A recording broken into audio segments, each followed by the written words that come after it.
Hello guys and welcome back to Crypto Sane channel. For today's video, we are going to review this platform called Decodex. But before that, let me remind you that this is not a financial advice.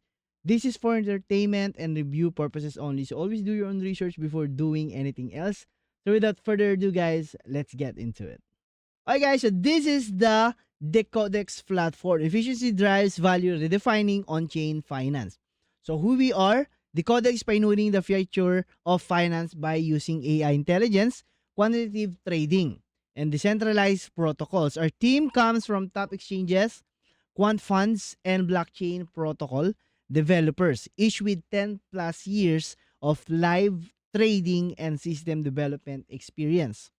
Vision and mission, decentralize arbitrage for all, and replace privilege with code opacity with transparency. The Codex MEV engine, where efficiencies creates value. In traditional finance, prices are set by exchange and market makers on-chain hundreds of DEX and liquidity pools costs.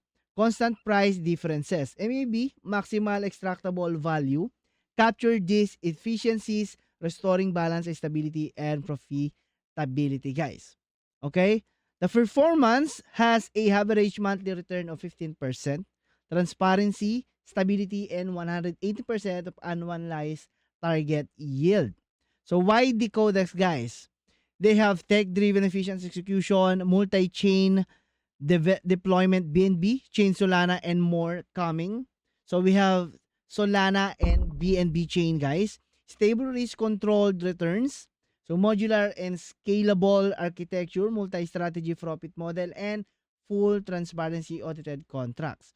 So how it works, guys, just connect your wallet, activate it, auto MEV extraction, and then track your profit, guys. After you click your link that I provide on the description down below, you can sign up here at the Decodex engine. Right now, I have 3,400